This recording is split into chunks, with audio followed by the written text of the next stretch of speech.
خون میں اللہ چلا جاتا ہے، جب نس نس میں اللہ چلا جاتا ہے، اس وقت شاہ ولی اللہ فرماتے ہیں تو ایک دفعہ اللہ کرے گا تجھے 3.5 کروڑ اللہ کرنے کا ثواب ملے گا۔ فرماتے ہیں کیسے ملے گا؟ کہ تیرے اندر 3.5 کروڑ نسیں ہیں، دل نے ایک دفعہ اللہ کری 3.5 کروڑ نسیں گونج اٹھی ہیں۔ سخی سلطان بو رحمۃ اللہ فرماتے ہیں تجھے 72,000 اور ثواب ملے گا اگر دل ایک دفعہ اللہ کہے تو۔ کہ کیسے ملے گا؟ کہ یہ جو مسام ہے جہاں سے پسینہ آتا ہے یہ 72,000 ہوتے ہیں، دل نے ایک دفعہ اللہ کری 72,000 آوازیں یہاں سے بھی گونجی۔ پھر علامہ اقبال نے فرمایا پھر خدا بندے سے خود پوچھے بتا تیری رضا کیا ہے۔ فرماتے ہیں کہ خودی کو کر بلانے دینا، اور خودی کا مطلب سمجھایا کہ خودی کا سرے نا لا الہ الا اللہ، تو لا الہ الا اللہ کا اتنا ذکر کر، لوگ کہیں مجنون ہو گیا، منافق کہیں ریاکار ہے۔ وہ جو پہلا درجہ تھا وہ مسلمان کا تھا، اس میں 72 فرقے ہیں، ایک دوسرے کو کافر کہتے ہیں، اور یہ جو درجہ ہے یہ مومن کا ہے۔ سورۃ حجرات میں ہے اعراب نے کہا ہم ایمان لے آئے، اللہ تعالیٰ نے فرمایا نہیں، ان کو کہو صرف اسلام لائے، مومن تب بنو گے جب نور تمہارے دل میں اترے گا۔ مومن نہیں کہتا ہے میں سنی ہوں میں شیعہ ہوں، مومن کہتا ہے بس امتی ہوں تمہارا یا رسول اللہ۔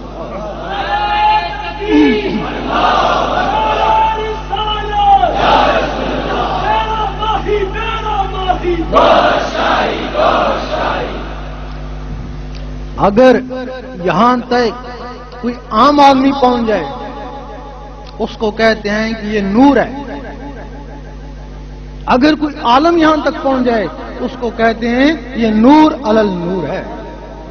انہی عالموں کے لیے حضور پاک فرماتے ہیں کہ میرے عالم بنی اسرائیل کی نبیوں کی مانند ہوں گے، اور واقعی ان کی توہین دین اسلام کی توہین ہے۔ انہی لوگوں نے کافروں کو مسلمان بنایا، جہاں کوئی فتنہ اٹھا فوراً جا کے مٹایا، اور جو اس علم باطن دل کے علم کے بغیر عالم ہے ان کو عالم سو کہتے ہیں۔ وہ کافروں کو مسلمان نہیں بنا سکتے، مسلمانوں کو کافر کہہ سکتے ہیں۔ انہوں نے فتنہ مٹایا اور یہ روز ایک فتنہ کھڑا کر دیتے ہیں۔ اسی طرح مسلمان کی نماز اور مومن کی نماز اور ولی کی نماز۔ اس کے بعد کیا ہوتا ہے کہ ولایت شروع ہو جاتی ہے۔ یہ ولی لوگ آسمانوں سے نہیں آتے ہیں، جو بھی بچہ اس دنیا میں آیا، ہاں کافر کا بچہ ہوا، وہ ولایت کا راز لے کے آیا کہ شاید کبھی مسلمان ہو جائے اور وہ ولایت کا راز استعمال کرے تو ولی بن جائے۔ اور تاریخ گواہ ہے کہ کافروں کے بچے بھی ولی بن گئے، مسلمان ہوئے اور ولی بن گئے۔ وہ ولایت کا راز کیا ہے؟ تم نے دیکھا ہوگا کہ رات کو یہاں سوتے ہو، دوسرے شہر میں گھومتے ہو، تم نہیں ہوتے، تمہارے اندر کی کوئی چیز ہوتی ہے، وہ تمہارا نفس ہے جو ہر کسی کا آزاد ہے۔ اب تمہارے اندر وہ جو نسوں میں چپٹی ہوئی مخلوقیں ہیں، اب ان کو بھی نور ملنا شروع ہو گیا، وہ بھی اندر بیدار ہوگی، ان میں بھی جان ہوگی۔ اب تم نے خواب میں دیکھا کہ حضور پاک کے روزے کے گرد منڈلا رہے ہو، خانہ کعبہ کا طواف کر رہے ہو، اور تمہارا رخ تبدیل ہو۔ 12 سال لگے، وہ جو کہتے ہیں کہ فلاں ولی نے 12 سال کا چلا کیا، 11 کا کیوں نہیں کیا، 13 کا کیوں نہیں کیا، 10 کا کیوں نہیں کیا؟ جس طرح 18 سال کی عمر میں بچہ بالغ ہو جاتا ہے، اسی طرح 12 سال کی عمر میں وہ مخلوقیں بالغ ہو جاتی ہیں۔ ان کی غذا گوشت روٹی نہیں ہے، ان کی غذا اللہ کا نور ہے۔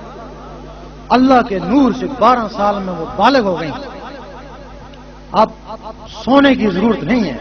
اب تم نے سوچا، دیکھیں حضور پاک کیا کر رہے ہیں، تم نے سوچا اور وہ حضور پاک کے قدموں میں۔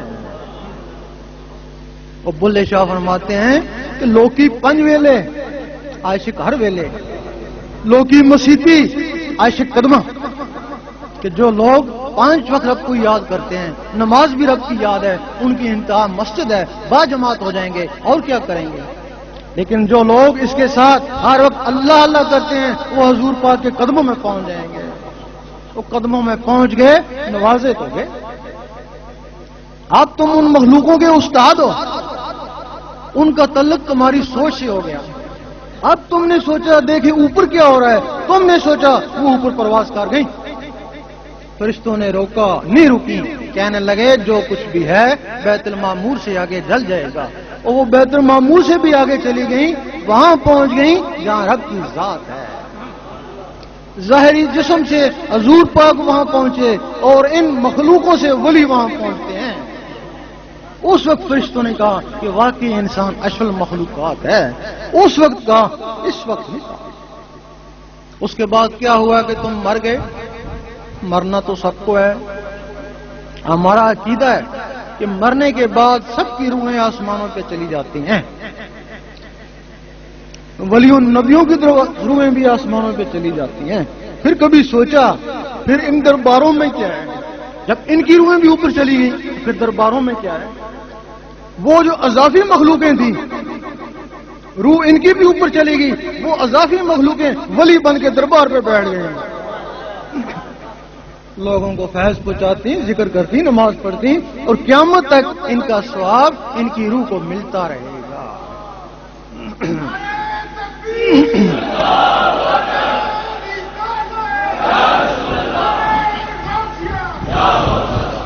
شب معراج میں حضور پاک موسیٰ علیہ السلام کی قبر سے گزرے. دیکھا موسیٰ علیہ السلام قبر میں نماز پڑھ رہے ہیں. آپ فوراً اوپر پہنچے، دیکھا موسیٰ علیہ السلام وہاں بھی موجود ہے. مجدد الفسانی رحمۃ اللہ سے کسی نے پوچھا کہ میں نے آپ کو فلاں دن خانہ کعبے میں دیکھا، فرمانے لگے میں نہیں گیا. دوسرے نے کہا اسی دن حضور پاک کے روزے پہ دیکھا کہ میں نہیں گیا. تیسرے نے کہا اسی دن غوث پاک کے روزے پہ دیکھا کہ میں نہیں گیا. لوگوں نے پوچھا پھر کیا تھا؟ کہ میرا اندر تھا. جتنے بھی یہاں بیٹھے ہیں وہ اندر ان سب کے اندر موجود ہے.